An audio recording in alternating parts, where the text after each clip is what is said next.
जैसे ही अनिका आर्यन की T shirt निकालने लगी, आर्यन ने उसे रोक लिया और बिना कुछ कहे बाथरूम से भाग गया। हंसते हुए अनिका ने कहा, तो अब नन्ही गुड़िया को बड़ी हो गई है, मम्मा के पास नहाने में शर्म आती है। इतना कहकर अनिका ने बाथरूम का दरवाज़ा अंदर से बंद कर लिया। बाहर खड़े आर्यन ने चैन की सांस ली। आर्यन ने अलमारी से रिया के कपड़े लिए और अनिका के आने से पहले कपड़े बदल लिए। जैसे ही बाथरूम में से पानी आने की आवाज़ बंद हुई, आर्यन बेड पर जाकर लेट गया। उसने अपनी आंखें बंद कर ली। अनिका जैसे ही बाहर आई, उसने देखा कि रिया ऑलरेडी सो चुकी थी। उसने रिमोट से एसी का टेम्परेचर कम किया, रिया को चद्दर उड़ाई और प्यार से उसके माथे पर हाथ फेरते हुए उसे किस किया। आर्यन की आंखें तो बंद थी, मगर वो पूरी तरह से जाग रहा था। माँ के इस प्यार को आर्यन बचपन से मिस कर रहा था। आज जैसे उसका सपना पूरा हो रहा था। उसे इस बात का डर था, कहीं उसकी आंखें खुलते ही ये सपना टूट ना जाए। रिया का फ़ोन जो आर्यन ने अपने पिलो के नीचे रखा था, वो वाइब्रेट होने लगा। आर्यन ने एक आंख खोलकर देखा। मोबाइल स्क्रीन पर आर्यन के रूम का लैंडलाइन नंबर फ्लैश हो रहा था। आर्यन बहुत डर गया। कहीं अनिका ने फ़ोन उठा लिया और अनिका ने रिया की आवाज़ सुन ली तो आर्यन और रिया का प्लान खुल जाएगा। जैसे ही अनिका ने फ़ोन लेने की कोशिश की, आर्यन ने करवट बदलते हुए फ़ोन के बिल्कुल ऊपर सो गया। तभी फ़ोन का वाइब्रेट होना भी बंद हो गया। अनिका रिया की नींद तोड़ना नहीं चाहती थी, इसीलिए उसने भी सोचा जो कोई होगा वो सुबह दोबारा फ़ोन कर लेगा। अनिका जो ज्योति बुआ का ऑपरेशन करना था, वो जानती थी इतने मुश्किल ऑपरेशन के लिए उसकी नींद का पूरा होना बहुत ज़रूरी था। अनिका रिया की छाती पर हाथ फेरते हुए ठीक उसके बगल में सो गई। थोड़ी देर बाद जब आर्यन को महसूस हुआ कि अनिका सो चुकी थी, आर्यन ने धीरे से अनिका को हक कर लिया। आर्यन को पता भी नहीं चला कि कब वो खुद गहरी नींद में सो गया। Presidential suite 2401। रिया आर्यन को फ़ोन लगाने की कोशिश कर रही थी, मगर आर्यन जवाब नहीं दे रहा था। रिया इस बात से घबराई थी कि रोहित ने कहा था कि अब रोहित उसे पढ़ाएगा। यूँ तो रिया पढ़ाई में बहुत अच्छी थी, खुद 6 साल की थी, मगर अपनी उम्र से 2 साल बड़े बच्चों की मैथ्स की प्रॉब्लम आसानी से सॉल्व कर लेती थी। मगर यहाँ उसे आर्यन जैसा लगना था। उसे जानबूझकर दिखाना होगा कि उसे पूछे गए प्रश्न का आंसर नहीं आता। ऐसा करना रिया के लिए मुश्किल था। रिया किसी तरकीब के बारे में सोच ही रही थी, तभी रोहित फ़ोन पर बात करते हुए बेडरूम में आया। रोहित फ़ोन पर किसी को इंस्ट्रक्शन दे रहा था। प्रॉफिट कम होने का मतलब ये नहीं कि मार्केट में हमारी क्रेडिट कम हो गई है। मारवा ग्रुप ऑफ कंपनीज अपनी गुडविल पर चलती है, ना कि शेयर मार्केट के उतार चढ़ाव पर। आप क्वालिटी पर ध्यान दीजिए, प्रॉफिट अपने आप होगा। रोहित की भारी आवाज़ सुनकर रिया का टेंशन एकदम से गायब हो गया। रिया को इस बात का यकीन हो चुका था कि अगर इस दुनिया में उसका कोई डैड था तो वो बस रोहित ही था। रोहित ने फ़ोन काटकर राइटिंग डेस्क से ड्रॉर से जनरल नॉलेज की किताब निकाली। रोहित पन्ने पलटते हुए बेड पर बैठ गया। रिया का ध्यान रोहित पर था। वो रोहित के सामने बिन बैग पर बैठ गई। रोहित ने किताब के पन्ने पलटना रोक लिया। एक हाथ में किताब पकड़कर रोहित ने रिया की ओर देखकर सवाल पूछा, who was the first president of India? Riya ने बिना सोचे जवाब दे दिया, डॉक्टर राजेंद्र प्रसाद। ये जवाब सुनकर रोहित के चेहरे पर एक बड़ी मुस्कान आ गई। रोहित ने कभी ये एक्सपेक्ट नहीं किया था कि इस प्रश्न का जवाब आर्यन सही देगा, और वो भी बिना सोचे। रोहित ने आर्यन की तारीफ करते हुए कहा, excellent, that's a right answer, well done Aryan. Aryan का नाम सुनते ही रिया को अचानक रियलाइज़ हुआ कि उसे आर्यन की तरह जवाब देना था। वो हर क्वेश्चन का राइट आंसर नहीं दे सकती, मगर उसे गलत आंसर देने की प्रैक्टिस भी तो नहीं थी। तभी आर्यन ने पन्ना पलटकर एक सवाल पूछा, who is the father of our nation? जवाब मुंह पर होते हुए भी रिया सोचने लगी कि दरअसल वो ये सोच रही थी कि वो गलत आंसर क्या दे। थोड़ी देर सोचने के बाद रिया को कुछ नहीं सूझा। तभी उसने राइटिंग डेस्क के पास एक बैट देखा।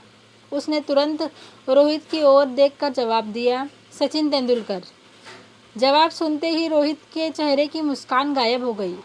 रोहित ने किताब में छपा महात्मा गांधी का फोटो दिखाते हुए कहा, आर्यन, ये हैं हमारे father of nation, Mohandas Karamchand Gandhi. तुम भूल कैसे सकते हो? अब रिया बहुत कंफ्यूज हो गई थी। उसे समझ नहीं आ रहा था कि वो क्या करे। उसने अपनी उंगली दांतों में दबाई और फिर कान पकड़कर रोहित से कहने लगी, हाँ हाँ, मुझे याद था। मुझे आई एम सॉरी, वो मैं दरअसल भूल गई थी। जैसे ही रोहित के मुंह से ने रिया के मुंह से ये सुना, वो बेड पर खड़ा हो गया। आर्यन अपने आप को किसी लड़की की तरह एड्रेस कर रहा था। उसे वो दिन फिर से याद आ गया जब आर्यन लेडीज़ वॉशरूम में गया था।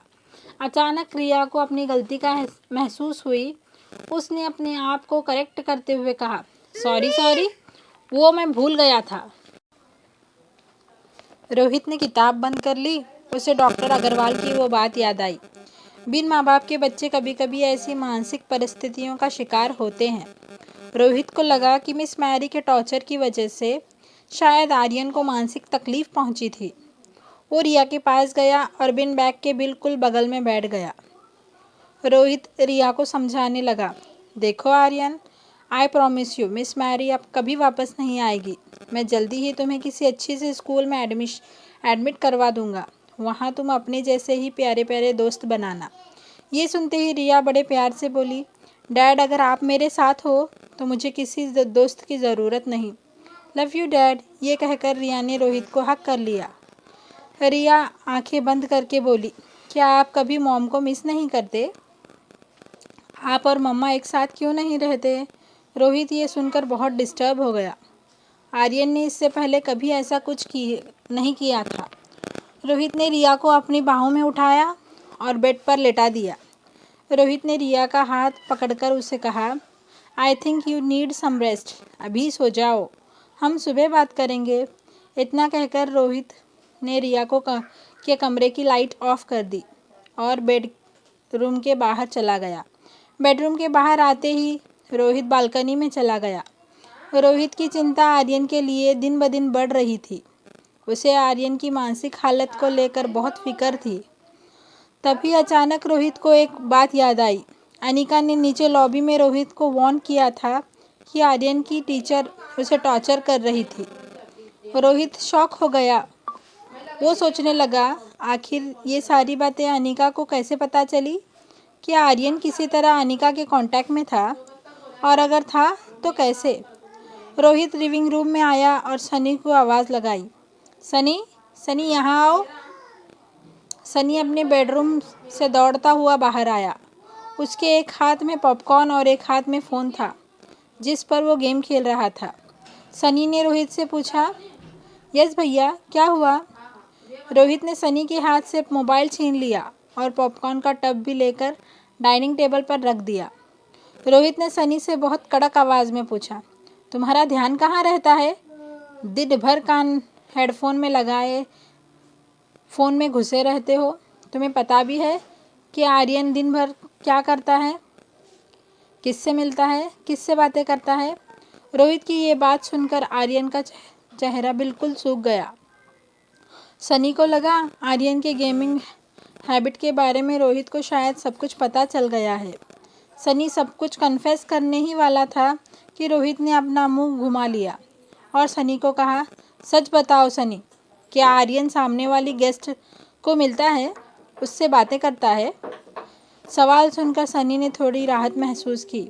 उसने डाइनिंग टेबल से पॉपकॉर्न का टब उठाया और एक दो पॉपकॉर्न मुंह में डालकर कहने लगा, भैया कैसी बातें करते हो आप? आर्यन तो सारा दिन घर में ही रहता है। वो कैसा उस लेडी को मिल सकता है? ना ही वो लेडी कभी हमारे स्वीट में आई है। सनी की ये बात सुनकर रोहित ने उससे चिल्ला कर पूछा, फिर ये कैसे हो सकता है कि उस औरत को आर्यन की पर्सनल बातें पता हो? पॉपकॉर्न सनी के गले में फंस गया। सनी ज़ोर ज़ोर से खांसने लगा। रोहित ने डाइनिंग टेबल पर रखा पानी का जग उठाया एक गिलास में पानी भर के सनी को गिलास देते हुए कहा, फिर क्या वो औरत आर्यन से फ़ोन पर बातें करती होगी? ये बात कहते ही रोहित फिर से आर्यन के बेडरूम की तरफ चला गया। धीरे से दरवाज़ा खोलकर देखा, रिया बेड पर सो गई थी। रोहित धीरे से लैंडलाइन फ़ोन की ओर बढ़ा। उसने फ़ोन का रिसीवर उठाया और रीडायल बटन दबाया। फ़ोन की स्क्रीन पर एक मोबाइल नंबर फ्लैश हुआ। रोहित का शक सच निकला। आर्यन फ़ोन पर किसी से बात करता था। वो परेशान होकर बेडरूम से बाहर निकला। रोहित ने सनी से कहा, मुझे यह औरत अनीका कुछ समझ नहीं आ रही है। पता नहीं वो क्या करना चाहती है आर्यन के साथ। क्या उसे भी मेरे परिवार वालों ने भेजा है? रोहित ये कहते हुए डाइनिंग टेबल की चेयर पर बैठ गया। रोहित के चेहरे की उदासी देखकर सनी रोहित के पास आया और बोला, भैया, मुझे पता है कि आपको आर्यन की फ़िक्र है, मगर मेरी बात का विश्वास कीजिए। आर्यन वैसा बिल्कुल नहीं है जैसा वो लगता है। अभी आपको लगता है कि आर्यन स्मार्ट नहीं है, पर मुझे पता है कि आर्यन बहुत स्मार्ट है। और अगर उस लेडी का आर्यन पर कोई पॉजिटिव इफ़ेक्ट हो रहा है तो उसमें गलत क्या है? भैया, ये तो आप भी जानते हो कि आप कितनी भी कोशिश कर लो, आर्यन की ज़िंदगी में माँ की कमी कभी पूरी नहीं कर सकते।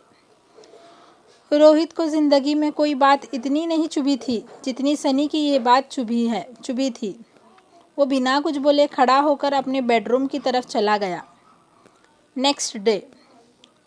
अनीका अभी सो रही थी। आर्यन बालकनी में फ़ोन पर रिया से बात कर रहा था।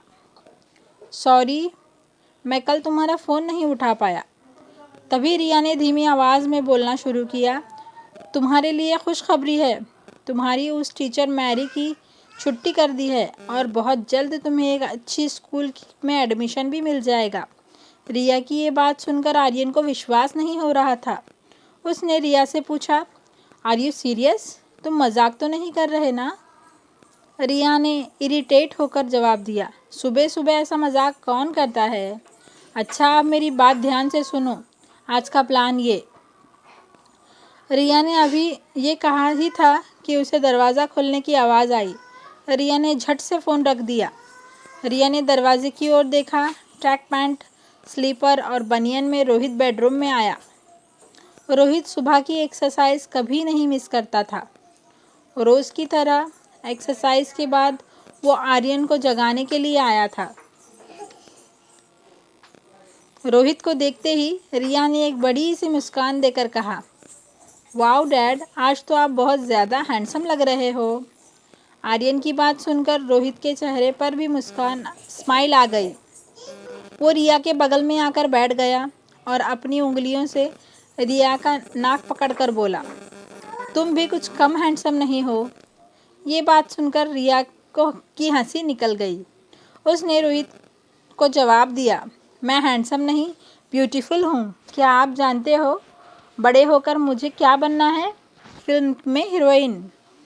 रिया की बात सुनकर रोहित बहुत परेशान हो गया। उसे लगा पिछली बार जब आर्यन ने ऐसा बिहेव किया था तो सुबह उठकर वो फिर से नॉर्मल हो गया था, मगर आज आर्यन की मानसिक हालत और बिगड़ गई थी। रोहित ने रिया के माथे को हाथ लगाकर उसका टेम्परेचर चेक किया, फिर पूछा, आर्यन बेटा, आर यू ऑल राइट? तुम ठीक तो हो ना? रिया बड़ी बेड पर खड़ी होकर बोली, आई एम एब्सोल्युटली फाइन। मुझे क्या हुआ है? मुझे भूख लगी है। ये कहकर रिया ने रोहित को घूमने का इशारा किया। जैसे ही रोहित घूमा, रिया ने रोहित के पीठ पर छलांग लगाई और कहा, क्या आप मुझे ब्रेकफास्ट टेबल तक ले जाएंगे प्लीज़? रोहित को समझ नहीं आ रहा था कि हमेशा डिसिप्लिन में रहने वाले आर्यन को आज अचानक हो क्या गया था। रिया को कंधे पर उठाए रोहित ड्राइंग रूम में आया। रोज़ की तरह रोहित ने नौकर डाइनिंग टेबल नाश्ते की प्लेट से सजा दिया था। फ्रूट्स, ऑरेंज जूस, सैलेड और boiled eggs. Sunny already dining table पर बैठा था। रिया ने रोहित के कंधे से सनी को विश किया, गुड मॉर्निंग चाचू। ये नज़ारा देखकर सनी नाश्ता चबाना भूल गया। वो मुंह खुला रख कर रोहित और रिया को देखने लगा। टेबल के पास आते ही रिया अचानक रोहित के कंधे से नीचे उतर गई। वो डाइनिंग टेबल के पास रखी चेयर पर खड़ी हो गई और नाश्ता चेक करने लगी। फिर होटल के स्टाफ को देखकर कहा, शी ई ये कैसा नाश्ता है, मुझे ये नहीं खाना। एक काम करो, मेरे लिए चॉकलेट मिल्क शेक, चीज़ सैंडविच और डोनट्स लेकर आओ। और हाँ, डोनट्स के ऊपर बहुत सारा चॉकलेट सॉस डालना भूलना मत। सनी, रोहित और रोहित का नौकर समझ नहीं पा रहे थे कि आज आर्यन को आखिर हो क्या गया है। आर्यन को इतना एनर्जेटिक पहले कभी किसी ने नहीं देखा था। रोहित ने नौकरों को इशारा किया, आर्यन जो मांग रहा है उसे लाकर दे दो। उसने अपनी जेब से फ़ोन निकाला और डॉक्टर अग्रवाल को फ़ोन लगाकर कहा, doctor Agarwal, I think the time is come. I need your best child psychologist right now. एक लड़की को देखा तो अनिका की एक अनोखी और मिस्ट्री से भरपूर कहानी। इस कहानी के सारे एपिसोड्स देखने के लिए मेरे चैनल को सब्सक्राइब करें और डेली एपिसोड को एंजॉय करें। Thank you.